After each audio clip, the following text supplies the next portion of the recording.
Hey everyone, it's Alexander, the real Mr. Robinson. So I'm back in video form, new location, again, new couch, again, well, maybe first time. And it just seems like with all of the places I keep going, I just seem to let them go. I had to.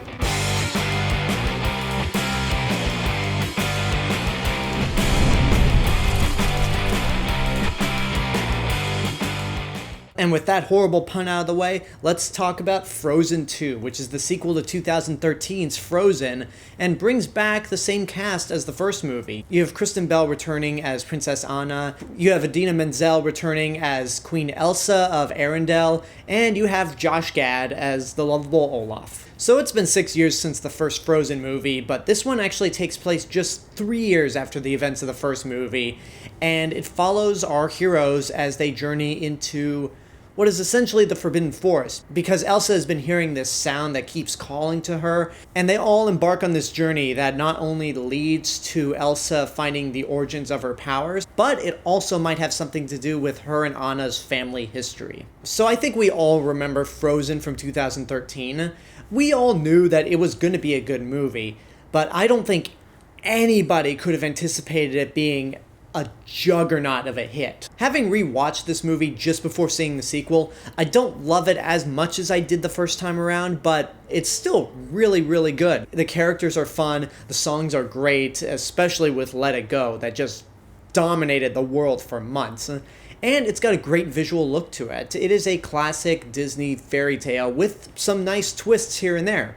And this movie, Frozen 2, is not that movie at all. And that's one of the things I actually admire about this sequel, is that it is in a way its own thing. In fact, it's hardly a fairy tale. This is straight up fantasy. This is fantasy that you would find in something like Lord of the Rings, right down to the point where this movie even has rock giants, just like in The Hobbit. And because of that, it allows this movie to expand the world that it's created and just develop it further, rather than just going through the same motions that it did the first time around, except with different characters and different events. But there actually aren't that many new characters this time around. A lot of them are mainly the side characters. The focus is on the characters that we grew to love in the first movie. Anna and Elsa work really well together once again, and their sisterhood is very strong.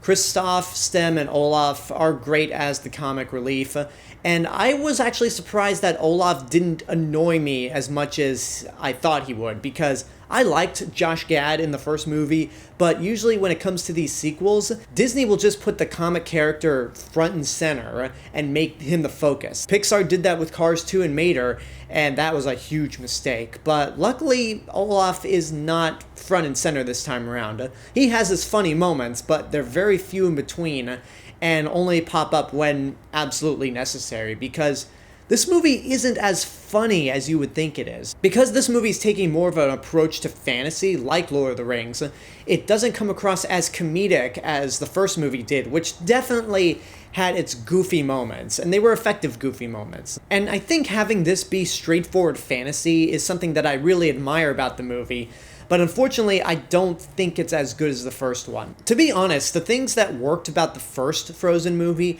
don't really work this time around, like the songs. Look, I'm not going to say the songs are bad, because they're not, but the problem is they're not memorable. When you think back to the first Frozen, you instantly remember those songs. At the time, those were the best songs that Disney has made in a movie since, I want to say, Aladdin, even though Princess and the Frog had some really great songs as well. And like I said before, Let It Go was a song that just dominated the entire world for months. It won all of the awards, including the Academy Award for Best Original Song. And no matter where you were, no matter if you've seen the movie or not, you could not get Let It Go out of your head. It was everywhere. And unfortunately, these songs do not have the same impact. Again, they're not bad, but I dare anybody to hum these songs right off the top of your head as soon as you leave the theater. And also, this movie can be very predictable to the point where I didn't really get any emotional resonance with the characters and what was going on. I hate to keep comparing the first movie, but this is the sequel, so you kind of have to. But with the first movie, it was a typical Disney fairy tale, sure, but the big surprise of that movie for me was the act of true love not being from like a prince that Anna has to find. The act of true love comes from the sisterhood and love between Anna and Elsa, and that's something a Disney movie has never tackled before, and you applaud them for that.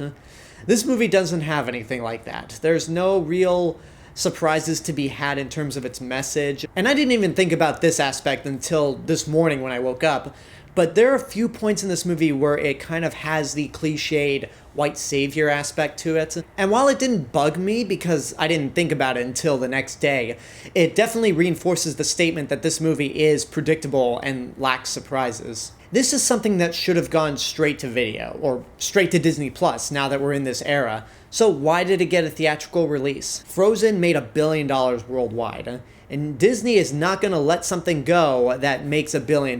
They are going to milk it for everything that's worth. And while I can never say Frozen 2 is bad, if the first Frozen had come out back in the Disney Renaissance, or in the post-Renaissance, or hell, anytime really, this sequel would have gone straight to video. And that's just the overall truth. So I'm going to say good, but it's not great. I think a lot of people might love this movie more than the first Frozen just because it's straight up fantasy. But for me, myself, again, the songs are not that memorable, and it's very predictable and lacks emotion for me personally.